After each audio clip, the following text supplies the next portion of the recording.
Right now, you can look around the room and name almost everything without thinking, because the wall is a wall, the door is a door, water is water, fire is fire, and even objects you have never seen before can usually be described by using names you already know. That feels completely natural, but at some point in human history, none of those labels existed. There was a moment before the first shared word for stone, before the first reliable sound for water, before a group could warn each other about a predator by naming it, and before a child could point at the sky, the fire, the river, or their own mother and hear the same sound repeated back.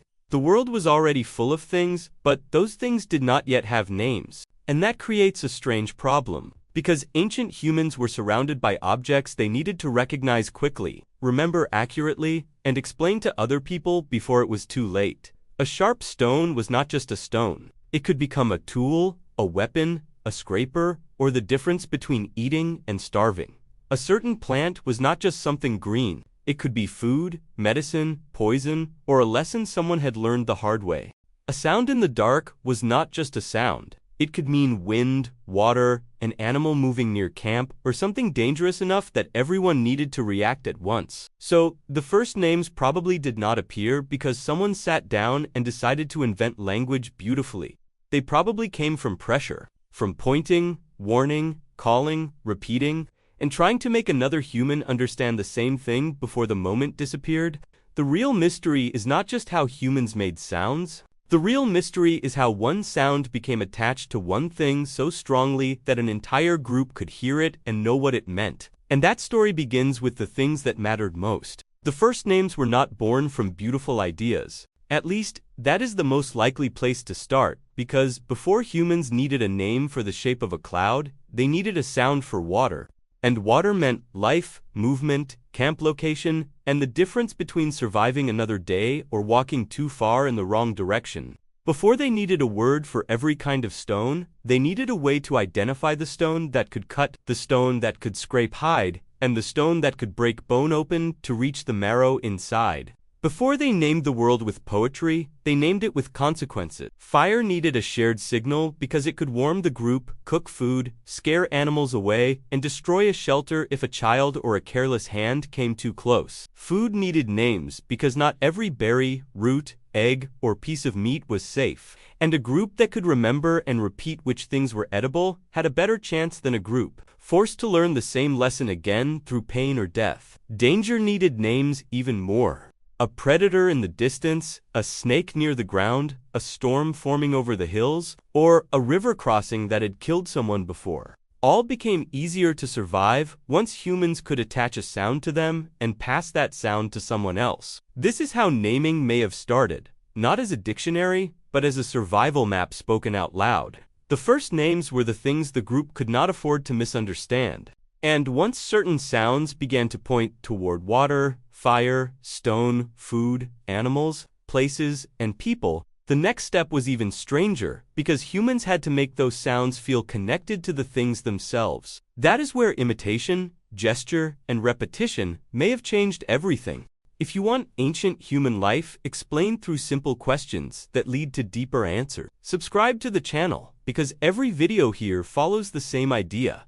The ordinary things we use without thinking often began as survival tools. Once humans began needing shared signals for water, fire, stone, food, animals, and danger. The next problem was how to make those signals understandable before language became stable. This is where the body probably came before the dictionary. A person could point toward the river, make the same sound again and again, and over time, that sound would begin to belong to water. Not because someone officially named it, but because the group kept hearing it in the same situation. A hunter could imitate the call of an animal, the movement of its body, or the sound it made in the brush. And that imitation could become a rough label before it ever became a real word.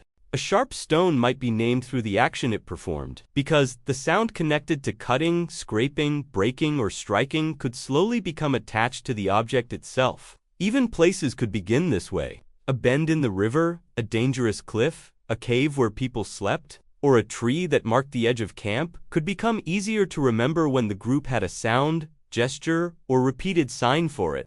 This is why the first names may not have sounded like modern words at all. They may have been half sound, half gesture, shaped by pointing hands, facial expressions, repeated warnings, animal noises, and the physical memory of what something did. But the important part was not whether the sound was beautiful. The important part was whether another person understood it. Because the moment one human could make a sound for something, and another human could react to the correct thing, the world had changed. A name had begun to exist between them. And once that happened, the next step was even more important, because a name could not survive inside one person's mouth. It had to spread through the group. A sound by itself was not enough to create a name. One person could make a noise for water, stone, fire, or an animal, but if nobody else understood it, remembered it, and used it again, that sound would disappear as quickly as it appeared. A name only became real when it survived outside the person who first made it. That means the earliest naming was not just invention, it was agreement. Imagine someone pointing toward a dangerous animal and making a sharp warning sound, then another person repeating that sound the next time the same animal appeared, and then a child hearing it again near the edge of camp and learning that this sound meant stay close, stay quiet, do not move toward that thing. At that point, the sound was no longer just a reaction.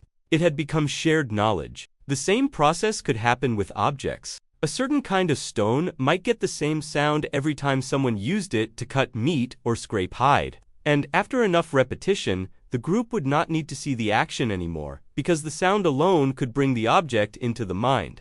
That is the strange power of a name. It lets something exist in the group's imagination even when it is not in front of them. Once a group had a shared sound for water, they could talk about water before reaching it. Once they had a shared sound for danger, they could warn someone before danger was visible. Once they had a shared sound for a person, they could call that person back, remember them, or speak about them when they were gone. This is where naming became more than communication.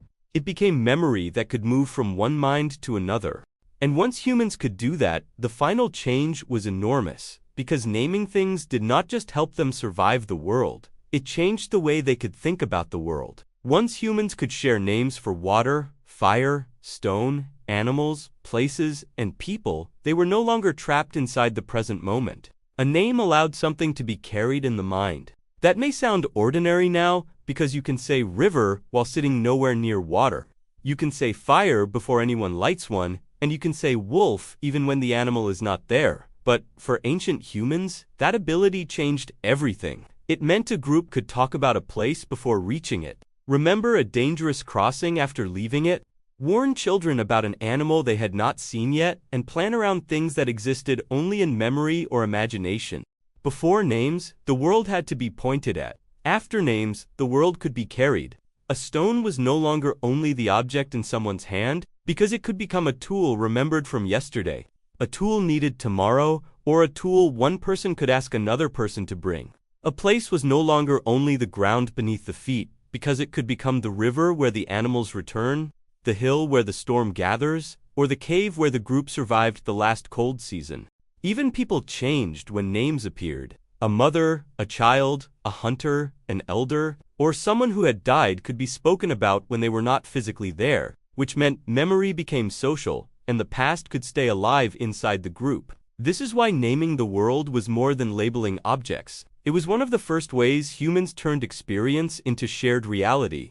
And if you want more stories about the strange origins of ordinary human things, subscribe to the channel and leave a comment with the question you want answered next, because the more we look into the past, the more every normal word, habit, and object starts to feel ancient. Now look around the room again. The wall, the door, the water, the light, the phone in your hand, the people you love, and even the dangers you know how to avoid. All of them come wrapped in names you inherited from thousands of generations who had to make the world understandable before they could survive it. Nobody named everything in a single moment. There was no first dictionary, no first classroom, no person standing in front of the tribe assigning words to the universe. There were only humans pointing, warning, repeating, remembering, and slowly teaching each other that one sound could hold one piece of the world. And the next time you say the name of something without thinking, remember that you are using one of the oldest survival tools your species ever created.